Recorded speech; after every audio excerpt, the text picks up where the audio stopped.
ಅಯೋಧ್ಯೆ ರಾಮ ಮಂದಿರ ಉದ್ಘಾಟನೆಗೆ ದಿನಗಣನೆ ಶುರುವಾಗಿದೆ. ಅಯೋಧ್ಯೆಯಲ್ಲಿವೆ ರಾಮಾಯಣದ ಅಚ್ಚರಿಯ ಸಂಗತಿಗಳು. ಅದನ್ನ ನಿಮ್ಮ ನ್ಯೂಸ್ ಫಸ್ಟ್ ನಿಮ್ಮ ಮುಂದೆ ತೆರೆದಿಡ್ತಾ ಇದೆ.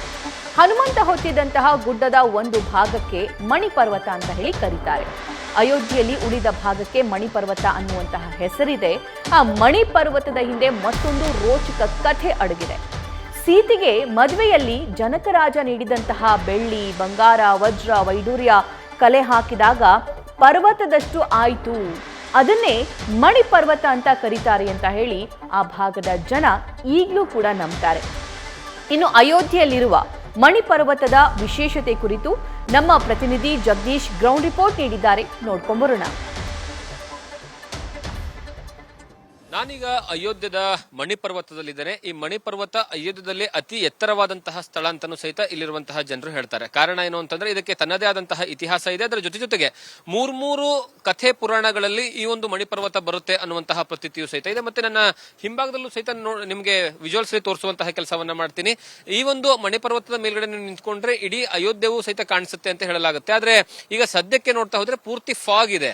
ಯಾವುದೇ ಕಾರಣಕ್ಕೂ ಸಹಿತ ಅಷ್ಟು ಕ್ಲಿಯರ್ ಆಗಿ ಕಾಣಿಸ್ತಾ ಇಲ್ಲ. ಆದ್ರೆ ಸಾಮಾನ್ಯವಾಗಿ ಫಾಗ್ ಇಲ್ಲ ಅಂತ ಅಂದ್ರೆ ಇಡೀ ಅಯೋಧ್ಯವನ್ನ ಈ ಒಂದು ಗುಡ್ಡದ ಮೇಲೆ ನಿಂತ್ಕೊಂಡು ನೋಡಬಹುದು. ಮತ್ತೆ ಇದರ ಇತಿಹಾಸವನ್ನ ನೋಡ್ತಾ ಹೋದ್ರೆ, ಇದನ್ನ ಪುರಾಣಗಳಲ್ಲಿ ಯಾವ ರೀತಿಯಾಗಿ ಉಲ್ಲೇಖ ಮಾಡಲಾಗಿದೆ ಅಂತ ನೋಡ್ತಾ ಹೋದ್ರೆ, ಶ್ರೀರಾಮಚಂದ್ರ ಮತ್ತೆ ಸೀತೆ ಮಾತೆ ಅದರ ಜೊತೆಗೆ ಲಕ್ಷ್ಮಣ ಮೂವರು ಸಹಿತ 14 ವರ್ಷಗಳ ವನವಾಸದಲ್ಲಿ ಹೋಗಿರ್ತಕ್ಕಂತಹ ಸಂದರ್ಭದಲ್ಲಿ ಆವಾಗ ಏನಂದ್ರೆ ಲಕ್ಷ್ಮಣನ ಮೇಲೆ ಮೇಘ ರಾಜ ದಾಳಿಯನ್ನ ಮಾಡುವಂತಹ ಕೆಲಸವನ್ನ ಮಾಡ್ತಾನೆ.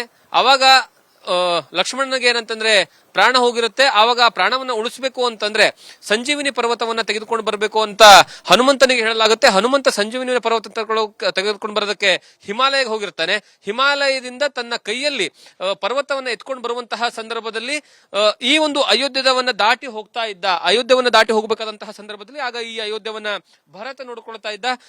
ಶತ್ರುಗಳು ಈ ಒಂದು ಅಯೋಧ್ಯೆ ಮೇಲೆ ದಾಳಿ ಮಾಡೋದಕ್ಕೆ ಬಂದಿದ್ದಾರೆ ಅನ್ನುವಂತಹ ತಪ್ಪು ಕಲ್ಪನೆಯಿಂದ ಆವಾಗ ನೇರವಾಗಿ ಹನುಮಂತನ ಮೇಲೆ ಬಾಣವನ್ನು ಹೂಡುವಂತಹ ಕೆಲಸವನ್ನ ಮಾಡ್ತಾನೆ. ಆ ಸಂದರ್ಭದಲ್ಲಿ ಹನುಮಂತನ ಕೈಲಿರ್ತಕ್ಕಂತಹ ಆ ಒಂದು ಸಂಜೀವಿನಿ ಪರ್ವತ ಕೆಳಗಡೆ ಬೀಳುತ್ತೆ ಅನ್ನುವಂತಹ ಒಂದು ಪುರಾಣದಲ್ಲಿ ಪ್ರತೀತಿ ಇದೆ. ಆ ಒಂದು ನಂಬಿಕೆಯನ್ನ ಇಲ್ಲಿರುವಂತಹ ಜನರು ಹೇಳ್ತಾರೆ.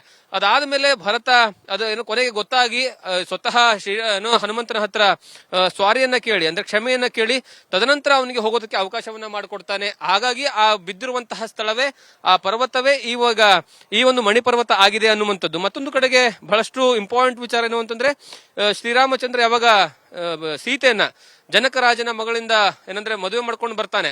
ಬಂದಂತ ಸಂದರ್ಭದಲ್ಲಿ ಜನಕರಾಜ ಅತಿ ಹೆಚ್ಚಿನ ಪ್ರಮಾಣದಲ್ಲಿ ವಜ್ರ ವೈಡೂರ್ಯ ಆಗಿರ್ಬೋದು ಅಥವಾ ಏನಂದ್ರೆ ಬಂಗಾರ ಆಗಿರ್ಬೋದು, ಬೆಳ್ಳಿ ಆಗಿರ್ಬೋದು, ಮಣಿಗಳಾಗಿರ್ಬೋದು ಎಲ್ಲವನ್ನ ಸಹಿತ ಕೊಟ್ಟು ಕಳಿಸ್ತಾನೆ.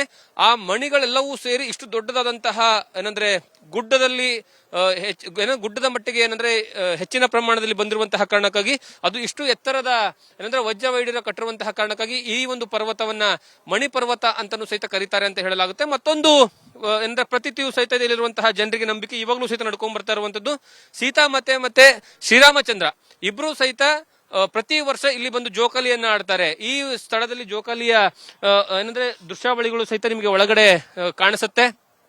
ಪ್ರತಿ ವರ್ಷವೂ ಸಹಿತ ಇಲ್ಲಿರುವಂತಹ ಜನರು ಇಲ್ಲಿ ಜೋಕಾಲಿಯನ್ನ ಆಡಿ ತದನಂತರ ಹೋದ್ರೆ ಅವರಿಗೆ ಮಕ್ಕಳಾಗುತ್ತೆ.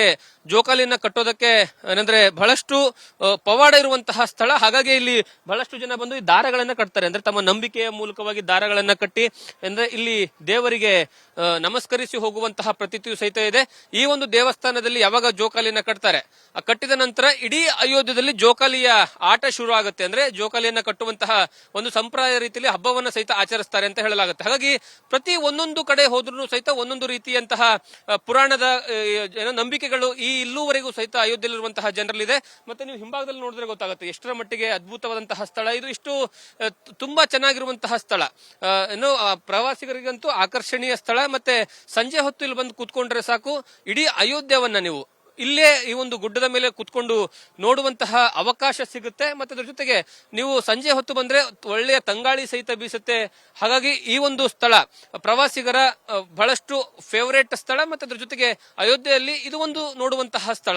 ಈ ರೀತಿಯಾಗಿ ಅಯೋಧ್ಯದ ಪ್ರತಿಯೊಂದು ವಿಚಾರಗಳನ್ನ ನ್ಯೂಸ್ ಫಸ್ಟ್ ಕನ್ನಡಿಗರಿಗಾಗಿ ಅಯೋಧ್ಯೆಯಿಂದನೇ ಗ್ರೌಂಡ್ ರಿಪೋರ್ಟ್ ಕೊಡುವಂತಹ ಕೆಲಸವನ್ನ ಮಾಡ್ತಾ ಇದೆ. ಕ್ಯಾಮರಾ ಪರ್ಸನ್ ಮುರಳಿ ಜೊತೆಗೆ Jagadish Kashempur, news first Ayodhya. News first ನಿರ್ಭೀತಿಯಿಂದ ನಿಮ್ಮ ಪರವಾಗಿ.